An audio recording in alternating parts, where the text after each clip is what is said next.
Hello friends, હું કલા રામોલિયા સુરતથી કુકિંગ સ્ટુડિયો બાય કલામાં તમારું સ્વાગત કરું છું.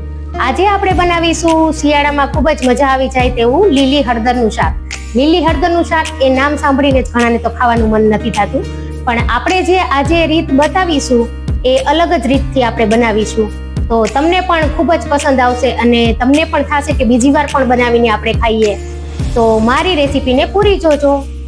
પણ હજી સુધી જો તમે મારી ચેનલને સબસ્ક્રાઇબ ના કરી હોય તો સબસ્ક્રાઇબ કરી લેજો અને બેલ આઇકન પર બટન દબાવી દેજો, જેથી મારા નવા વિડીયોની નોટિફિકેશન તમને સૌથી પહેલા મળે. તો ચાલો જોઈ લઈએ રેસીપી. તો એના માટે મેં અહીંયા અંદાજિત 250 ગ્રામ જેટલી લીલી હળદર આવે છે તે લઈ લીધી છે. હળદરમાં 2 પ્રકારની આવે છે, એક વ્હાઈટ અને આ એક કેસરી કલર આવે છે. તો આપણે આ કેસરી અથવા તો પીળા કલર ની જે આવે છે આ તે લેવાની છે. તો હવે તેની આપણે છાલ કાઢી લઈશું.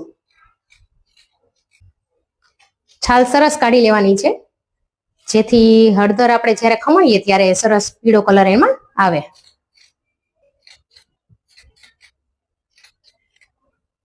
અને છાલ કાઢી આપણે તેને ખમણી લેવાની છે. ખમણવા માટે આપણે એક ડીશ લઈ લેશું, જેથી હળદરનો કલર છે તે બધી જગ્યાએ ના બેસે. તો આપણે આ ટાઈપની એક ડીશ લઈ લેવાની છે. તો હવે આ રીતની ખમણી લઈ લીધી છે મેં, અને તેમાં આપણે હળદરને ખમણી લેવાની છે.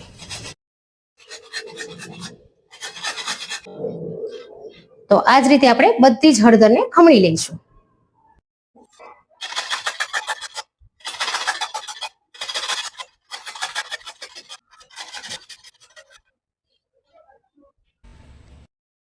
હળદરને આ રીતે ખમણી લીધી છે. તો આપણે માપ માટે ઘીનું માપ કેટલું રાખવું એના માટે આપણે એક વાટકી સેટ કરી લઈએ. આ રીતે પ્રેસ કરીને લેવાની છે હળદરને.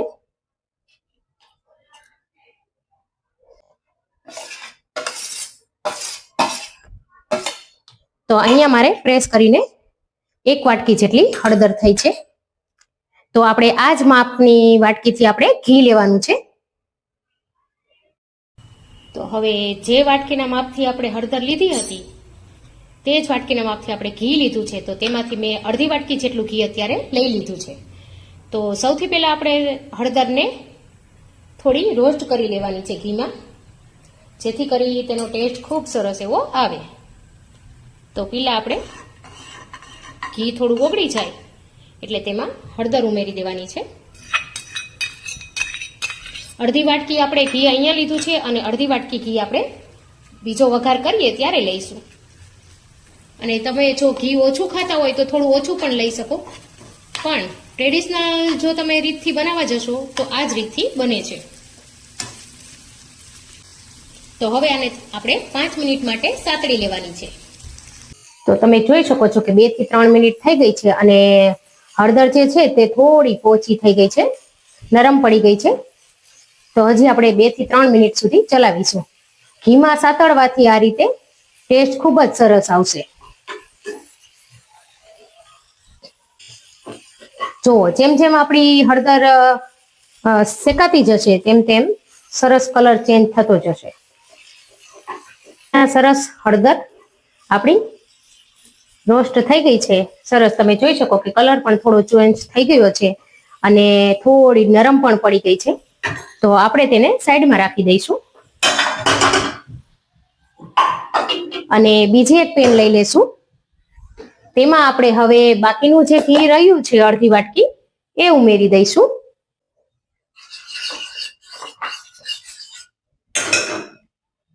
ઘી ગરમ થઈ જાય એટલે આપણે તેમાં આદુ, લસણ અને મેં ઝીણી ઝીણી આ રીતે ટુકડામાં વાટી લીધું છે, ઝીણી ઝીણી કણીમાં.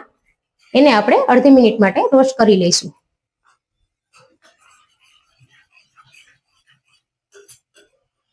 આ થઈ જાય એટલે આપણે તરત તેમાં 2 થી 3 નંગ મેં લીલી ડુંગળી લીધી છે તે ઉમેરી દઈશું.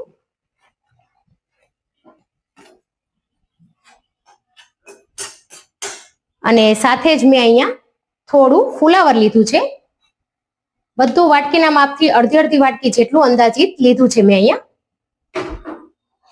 અને ત્યારબાદ આપણે વટાણા લીધા છે મેં અહીંયા અડધી વાટકી જેટલા. તો ડુંગળી, ફ્લાવર અને વટાણા ત્રણેય વસ્તુને આપણે થોડા થોડા ચડી જાય ત્યાં સુધી આપણે તેને રાખવાનું છે.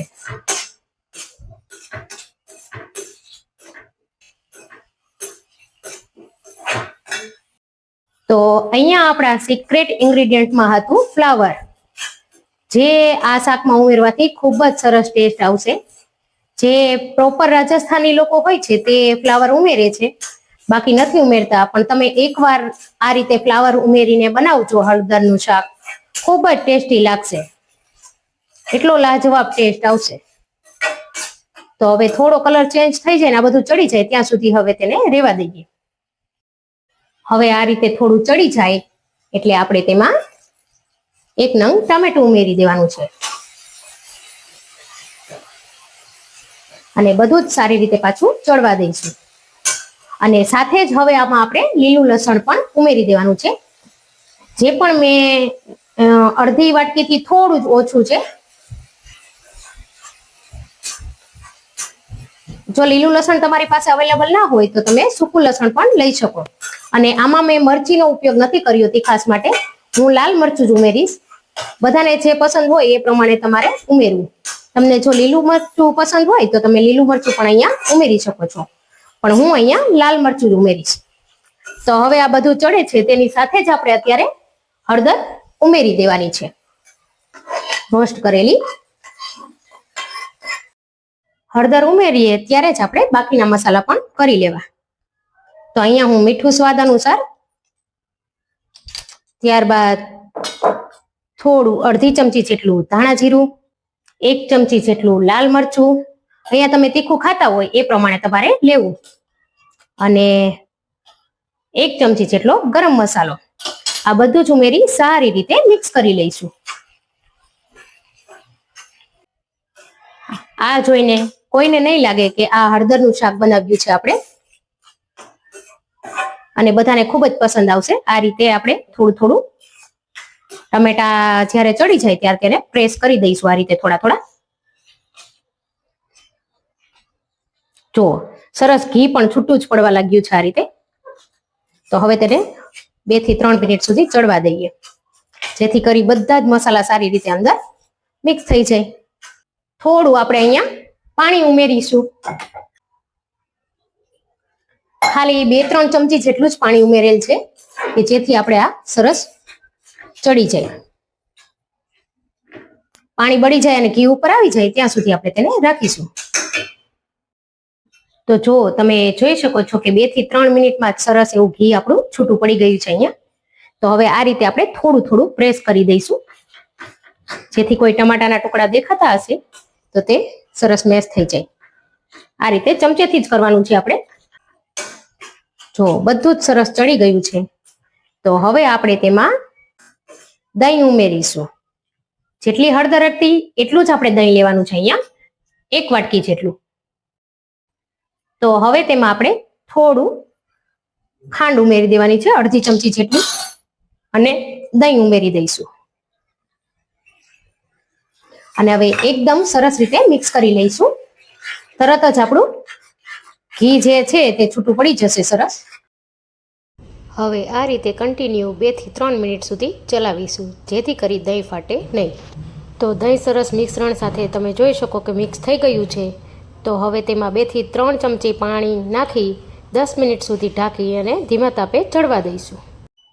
10 મિનિટ પછી તમે જોઈ શકો છો કે સરસ મજાનું ઘી આ રીતે ઉપર આવી ગયું છે અને હળદર પણ ખૂબ સરસ એવી ચડી ગઈ છે. તો આપણું શાક રેડી છે. તો આપણે તેને હવે સર્વ કરી લઈએ. હળદર છે તે પ્રોપર ચડવી જોઈએ. તો તમે જોઈ શકો છો કે સરસ એવું શાક આપણું બની ગયું છે. તો ચાલો તેને સર્વ કરી લઈએ.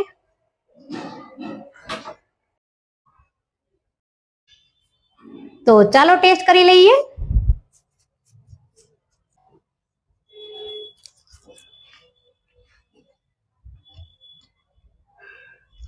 ફ્રેન્ડ્સ, પાઉંભાજી પણ ભૂલી જશો, એટલું સરસ ટેસ્ટી છે. તો તમે પણ ચોક્કસથી ટ્રાય કરજો મારી આ રેસીપી, અને કમેન્ટ કરીને કહેજો કે તમને મારી રેસીપી કેવી લાગી. તો ફરી મળીએ નવી રેસીપી સાથે. Happy cooking, happy eating.